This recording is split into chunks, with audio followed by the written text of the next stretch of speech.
Lewat tengah malam ketika Kiran terpaksa mengantar akan paket ke sebuah alamat. Kiran langsung menuju lokasi tujuan tanpa berpikir rute apa yang paling tepat untuk ditempuh. Setelah sampai di daerah perempatan Ketandan, dia baru ingat bahwa untuk menuju Wonosari, dia harus melewati hutan jati Gunung Kidul yang sudah terkenal akan hal-hal mistis. Namun, untuk berputar arah, memilih jalur lain, sudah terlalu malam. Apalagi, tubuhnya lelah dan letih ingin segera beristirahat. Malam sudah beranjak semakin pekat ketika dia sampai di Jalan Wonosari. Namun, dia tak menyerah. Terus bersikeras mengantarkan paket ke alamat yang dituju. Sampai di depan gerbang selamat datang daerah Gunung Kidul, perasaannya tiba-tiba menjadi tak karuan. Padahal, dia sudah sering melewati kawasan itu saat siang hari. Namun, saat itu terasa berbeda baginya. Hatinya menjadi sangat gundah. Hingga tanpa pikir panjang, Kiran langsung tancap gas, melajukan motornya di atas kecepatan yang biasanya. Lebatnya kawasan hutan jati, disertai dengan suara lolongan binatang liar di kejauhan, menambah mencekam suasana. Apalagi, kawasan hutan itu sangat minim penerangan. Tiba-tiba terdengar suara lolongan yang begitu keras. Rambut Kiran berdiri tegak mendengar suara dari dalam hutan. Konon katanya itu adalah lolongan serigala, saat ada serigala di hutan homogen itu. Serigala biasanya lebih familiar di hutan heterogen atau hutan rimba. Dibilang suara anjing liar, tetapi suara lolongannya terlalu melengking tinggi. Biasanya suara anjing liar tak mencapai radius sejauh itu. Gagak hitam terbang rendah di atas kepala. Mereka berteriak riuh rendah dengan suara yang khas. Jika gagak melintas di daerah perumahan, biasanya itu pertanda bahwa ada orang yang akan meninggal 40 hari lagi. Konon, katanya gagak bisa mencium bau bangkai 40 hari sebelum seseorang wafat. Lain cerita, kalau lewatnya di daerah pekuburan, terutama pekuburan tua, menurut kabar Sumbang, berarti ada jin yang tengah bernegosiasi dengan manusia hidup tentang pesugihan. Namun, di tengah hutan homogen di mana hanya ada deretan jati di sejauh mata memandang, kehadiran gagak hitam lebih mencekam dari biasa. Jika memang ingin mengabarkan kabar kematian, kematian siapa? Segerombolan kelelawar yang berkerumun di mulut gua di dekat tempat Kiran melintas tiba-tiba terbang berhamburan ke arahnya. 1, 2 sayapnya ada yang mengenai tubuh Kiran. Mereka menyabet wajah dan leher Kiran hingga tergores tajam dan berdarah. Seakan ingin mengatakan bahwa jangan melintas di daerah tersebut karena itu kawasan mereka. Pedih wajah dan lehernya terkena sabetan sayap kelelawar membuatnya meringis selama beberapa saat. Meski sepintas lalu sayap kelelawar tidak terlihat tajam, jika mereka menukik dengan kecepatan tinggi, menimbulkan dampak perih yang luar biasa. Dia tahu, seharusnya dia kembali demi menerima peringatan beruntun dari makhluk yang berbeda-beda itu. Namun, Kiran tak punya pilihan lain, selain melanjutkan perjalanan. Dia sudah telanjur mengiyakan permintaan pelanggan untuk mengantarkan paket di malam buta. Sepasang mata seolah mengawasi Kiran dari balik pohon. Kiran menoleh, mencoba menangkap bayang di balik dan di atas pepohonan rindang tempatnya melintas. Tak ada sesuatu apapun. Hanya ada burung hantu hutan yang bertengger di sebuah dahan. Burung hantu hutan biasanya ditemukan di daerah hutan semak, hutan gugur, atau hutan gugur lembab, bukan di hutan homogen seperti itu. Aneh. Hutan ini banyak sekali binatangnya. Padahal, hutan homogen seperti ini biasanya didominasi oleh satwa lokal tertentu. Rasa dingin terus menusuk sumsum tulang seiring dengan semakin anehnya hutan yang dia lintasi. Setahu Kiran, hutan homogen di Jawa, terutama hutan jati, hanya ada satu jenis satwa yang bisa beradaptasi di daerah tersebut. Karena jenis pohonnya cuma satu. Kalau bukan merak hijau, biasanya rusa Jawa. Beberapa hutan, seperti hutan jati Blora, juga pernah ditemukan harimau. Atau makan tutul di hutan jati Jiken. Namun, bukan kumpulan beberapa binatang acak secara bersamaan. Puluhan menit melintas di hutan yang sesepi itu, seolah berkendara puluhan abad. Rasa merinding yang tadinya dia rasakan kini berubah menjadi gemetar parah. Kiran nyaris kesulitan memegang kendali pada setir kendaraannya. Sejam kemudian, Kiran tiba di rumah pelanggan yang harus menerima paket darinya. Rumah pelanggan itu ada di tepi hutan jati di ujung satunya. Dekat dengan rumah ditinggali oleh para penjaga hutan jati.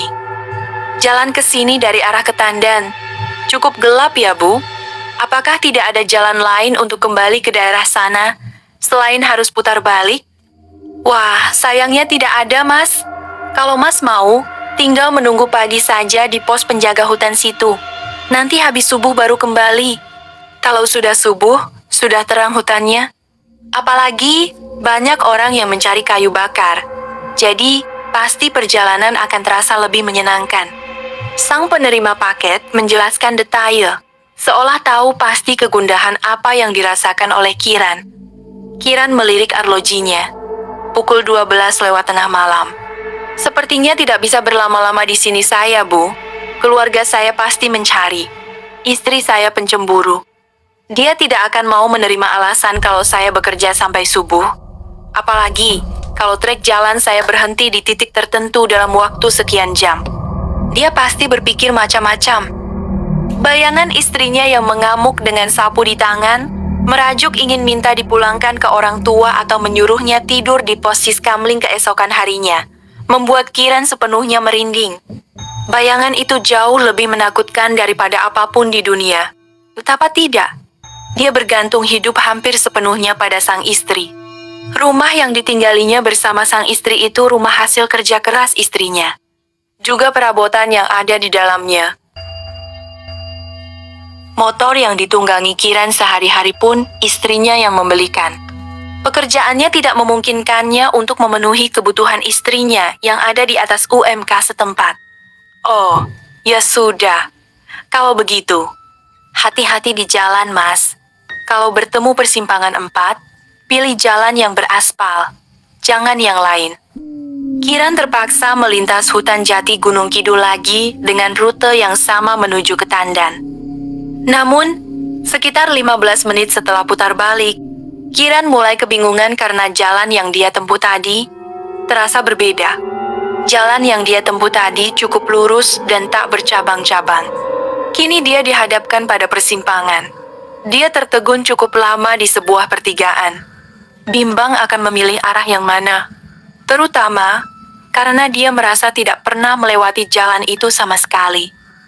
Ucapan sang penerima paket terngiang di kepalanya. Si penerima paket tadi bilang kalau ada persimpangan 4, pilih jalan yang beraspal. Namun, ini bukan perempatan jalan. Setelah berpikir panjang, akhirnya dia memilih jalur ke kiri. Jalur ke kiri yang jalannya paling bagus. Meski bukan jalan beraspal, tetapi jalan itu cukup lebar. Diapit jati yang tumbuh melengkung di sisi kanan, kiri, seolah menunjukkan salam selamat datang pada siapapun yang lewat. Kiran menengadah ke arah atas. Mengagumi bentuk jati yang merapat erat, membentuk suatu pola tertentu. Di tengah malam begitu, tak begitu jelas polanya apa. Namun, sekilas dia bisa membayangkan pola tingkap lingkaran yang membentuk gua alami yang diciptakan oleh jalinan rapat jati yang saling kait-mengait, tumbuh tak beraturan. Aneh. Apa daerah ini tak tersentuh oleh para penjaga hutan? Jatinya rapat sekali. Bukannya tumbuh terlalu rapat begini tak baik bagi tumbuhannya? Atau memang sengaja dibuat begini? Kiran tak mengerti dengan keanehan itu. Dia bergumam pada diri sendiri demi mengusir sepi yang terus mencekam, seiring dengan malam yang terus beranjak kelewat tengah malam. Astaga! Angin tiba-tiba bergerak kencang. Ada burung yang menukik keras ke arahnya. Burung itu bertengger sesaat di pundak Kiran. Hah? Elang? Tanyanya tak mengerti. Setelah gagak, kelelawar, burung hantu, kini elang pun muncul dari balik pepohonan. Hutan itu benar-benar terlalu riuh oleh satwa. Anehnya, semua satwa itu berwarna gelap. Gelap dan pekat. Serupa gulita malam tanpa cahaya rembulan dan gemintang. Dia kembali diarahkan pada jalanan bercabang 3. Sama seperti tadi, jalur ke kiri merupakan jalan yang lebih lebar. Sedangkan yang ke kanan, jalan berkerikil dan berbatu cadas. Sementara yang lurus ke depan sangat kecil dan sempit. Nyaris tak bisa dilalui motor, karena saking banyaknya semak belukar yang ada di sepanjang mata memandang. Kiran kembali memutuskan memilih jalur kiri. Meski jalur ke kiri merupakan jalan yang paling landai dan lebar, tetapi Kiran merasa kesulitan untuk menembusnya. Seolah ada tabir tak kasat mata yang membuat motornya enggan melaju di atas kecepatan 30 km per jam. Tubuhnya yang sedari tadi sudah gemetar dan gemetaran, kini makin parah. Ingin rasanya dia segera menemukan jalan keluar dari hutan itu. Tetapi nihil. Jangankan menemukan jalan keluar, melintas jalan itu saja sukarnya bukan main. Seperti tengah menanjak ke atas jalan perbukitan. Dedaunan berbisik dengan hebat, menghantar hawa angin malam yang makin pekat. Jika mendengar dedaunan tertiup angin di senja hari di tepi pantai, terasa sangat romantis. Di siang hari di atas balai-balai, serasa dingin abobokan. Kali ini menimbulkan efek beda. Bulu kuduknya yang tadinya meremang, kini makin berdiri tajam. Bisikan dedaunan di hutan yang hening itu terasa mistis dan mendebarkan. Seolah antar dedaunannya saling berbicara satu sama lain. Suara lolongan yang tadinya didengar saat dia mengantar paket kembali terdengar, kini makin berisik. Seolah ada berbagai binatang yang saling adu suara lolongan siapa yang paling bagus. Ada suara serigala, anjing hutan, rubah, dan tumpukan suara lainnya yang tak kalah mengerikan. Au, au, gu, gu, hahaha, hahaha. Kiran bergidik. Suara auman serigala disertai gonggongan anjing liar saja sudah cukup mengerikan. Ditambah dengan suara tawa rubah betina yang sedang memanggil pejantannya, membuat sekujur tubuh makin gemetar. Tawa itu mirip tawa kuntilanak, tetapi jauh lebih mengerikan. Duak, ada yang melempar batu dari balik punggungnya. Kiran menoleh, namun tak terlihat ada sesuatu apapun di sana. Kecuali bayangan pepohonan yang makin malam, makin tak jelas bayangnya. Semakin lama dia menempuh jalur ke kiri itu, laju motornya jadi semakin berat, seolah ada yang menahan. Bahkan, saat memutar gas cukup dalam, motornya tetap tak bisa melaju kencang. Ingin rasanya Kiran berhenti sesaat, mengecek mesin motor. Tetapi pekatnya hutan tak memungkinkan dia melihat ke dalam mesin. Apalagi itu justru mungkin akan menambah perasaan tak nyamannya. Duak. Batu lain dilempar ke arahnya. Kali itu dari arah kiri. Siapa sih yang usil? Saya pamit lewat ya. Monyet berukuran cukup besar dari monyet rata-rata tiba-tiba bergelantungan di atas pohon jati di tempatnya lewat. Nyaris mengenai mukanya. 1, 2, 3. Total ada 4 biji. Mereka berkelompok dan main ayunan di depan motor Kiran. 2 di antaranya berwarna hitam, sehitam pekat malam. Yang satunya coklat, serupa tanah basah yang habis tersiram air hujan. Satunya lagi, abu-abu gelap. Segelap hutan jati itu. Monyet hauler. Hei, bukannya habitat kalian di hutan hujan lebat ya? Kiran bertanya santai demi mengusir rasa takutnya. Toh, di dekat rumahnya juga ada yang pelihara monyet. Meski monyet yang lebih umum yang seukuran bayi manusia. Monyet yang kini dilihatnya jauh lebih besar dari gorila dan simpanse. Oh. Oh. Monyet. Walol. Suaranya menggelegar. Jangkauannya mungkin sampai radius 5 km. Telinga Kiran nyaris pekak dibuatnya. Bagaikan mendengar suara halilintar di siang bolong. Sesaat, dia merasa tuli. Dia bahkan tak bisa mendengar suara mesin motornya sendiri. Beberapa lama kemudian, dia tiba di persimpangan 3 lagi. Salah satu jalannya adalah jalan tanah yang tampak seperti bukan jalur yang biasa dilewati kendaraan. Meski penerima paket tadi mengatakan jika dia pasti akan bertemu persimpangan 4, Tetapi sejauh ini dia selalu berputar-putar di berbagai pertigaan. Dia berpikir, mungkin sang penerima paket tak paham alur jalan yang dia maksud untuk kembali ke Ketandan. Mungkin dia memberikan rute ke Tandan yang lain. Tanpa pikir panjang, Kiran memilih jalan beraspal. Dengan prediksi, jalan itulah yang akan mengantarkannya kembali ke kota. Namun, ternyata dia bertemu dengan pertigaan lagi dan lagi. Seolah berputar-putar di kawasan yang sama.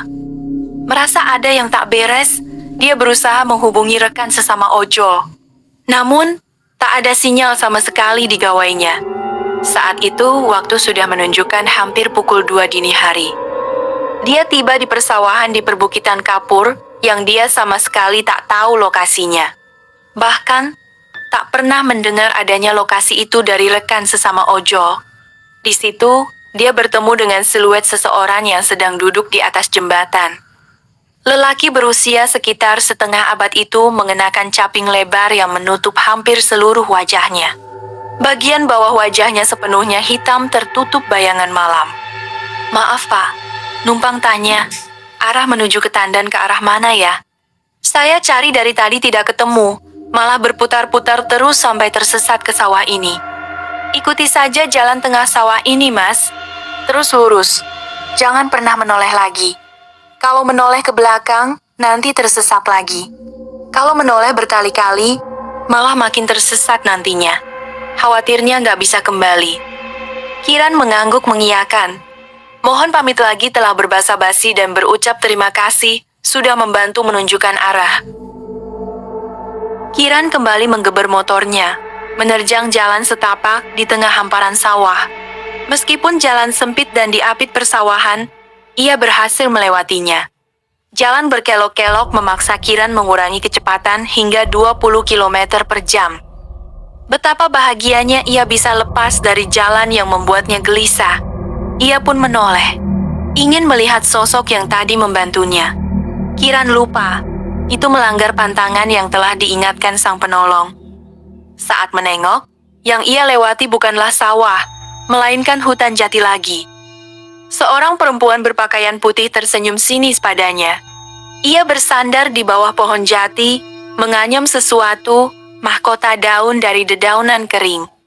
"Mau pakai mahkota daun ini, Mas?" Suaranya dingin menusuk. Udara tiba-tiba terasa panas sekali. Seakan ia memasuki gerbang neraka.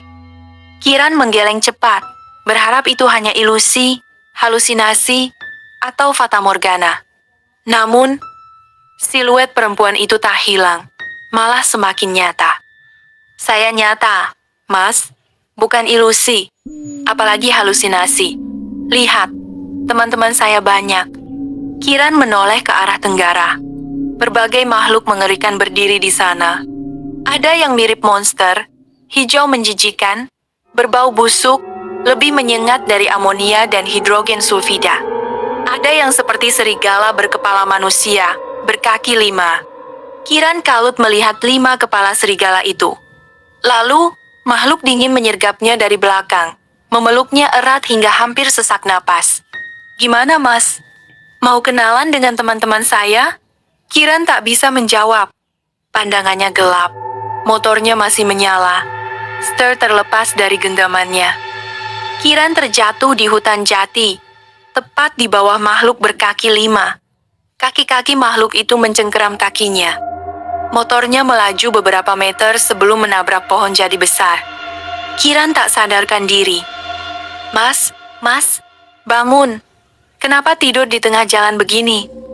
Seorang penduduk setempat yang mencari kayu bakar menemukan Kiran terkapar tak sadarkan diri. Motornya masih menyala di pagi hari. Kiran mengerjap bingung. Di mana ini? Tahun berapa? Hutan jati Gunung Kidul, arah Ketandan. Ujungnya, sekarang 29 Desember tahun 2020. Hah? Kiran terduduk, terkejut. Jika itu benar, ia telah berada di sana selama seminggu. Ia ingat mengantar paket beberapa hari sebelum Natal. "Kenapa tidur di tengah jalan, Mas?" "Lelah. Istirahat di sana saja." Lelaki parubaya itu menunjuk balai-balai di bawah pohon jati yang rapat. Kiran kini melihatnya jelas. Bukan atap gua, melainkan tanaman yang merunduk, seperti pagar alami. Semalam, balai-balai itu tak terlihat, hanya kegelapan hutan. Pagi ini, di bawah sinar matahari, hutan jati tampak seperti tempat wisata menarik. Dua muda-mudi berlarian, berkejaran, lalu duduk di balai-balai. Ada yang berfoto di bawah lengkungan pohon jati. Kiran meringis, menyadari kontras suasana pagi dan malam. Apa yang terjadi, Mas? Kelelahan? Kiran menceritakan semuanya. Pria parubaya itu mengangguk-angguk, hening sejenak. Lalu, hati-hati. Ia berkata, semalam, Mas dibawa ke dimensi lain. Untungnya tak terlalu jauh, masih dekat gerbangnya. Kalau tidak, Mas mungkin sudah di alam demit, tak akan kembali. Oh, Kiran bingung. Berbagai pertanyaan muncul, tapi kepalanya masih pusing. Telinganya masih berdengung. Ia harus berteriak agar suaranya terdengar. Monyet di hutan jati itu benar-benar berdampak besar. Seandainya Mas menoleh ke belakang lebih dari sekali, pasti akan semakin tersesat. Kiran hening beberapa menit, lalu teringat sesuatu. Pak, katanya, jalan ke Ketandan dari hutan jati ini ada persimpangan 4. Kok saya tak melewatinya? Baik waktu datang maupun pulang. Itulah Mas disesatkan. Jalan yang benar, persimpangan 4. Pilih jalan beraspal. Di mana-mana, jalan beraspal pasti jalan menuju jalan raya. Sama dengan di hutan heterogen, kalau mau selamat, tinggal ikuti arus sungai. Karena arus sungai cepat atau lambat akan bermuara ke laut. Atau kalau tidak, ikuti jalan lebar yang bisa dilalui kendaraan. Karena biasanya itu jalan yang dilewati para pekerja pemotong dahan pohon. Makin masuk ke daerah rawa, berarti makin jauh ke dalam hutan. Pasir isap dan semacamnya adanya di daerah rawa ini. Maka harus segera putar balik. Kiran senang berbicara dengan lelaki itu. Meski tampak lusuh dan sederhana, otaknya jernih dan berwawasan. Kalau pertigaan yang Mas temui, itu ilusi. Jalan yang benar itu yang jalan sempit yang ada semak belukarnya. Lelaki yang bertampang lusuh itu menunjuk ke suatu sudut di arah tenggara yang tak jauh dari mereka berbagi cerita. Di situ seperti ada jalan sempit sekali. Sekilas lalu, seperti tak bisa dilalui motor. Tanaman liar serupa semak belukar menutupi bagian itu dengan rapat. Hampir tengah hari ketika Kiran memutuskan meninggalkan kawasan hutan jati. Hatinya masih dipenuhi gamang. Gamang yang terlalu kuat untuk dilewatkan begitu saja. Dia merasa rindu, ingin kembali. Kembali ke sesuatu entah yang menunggunya di sana saat gulita malam telah merambah bumi.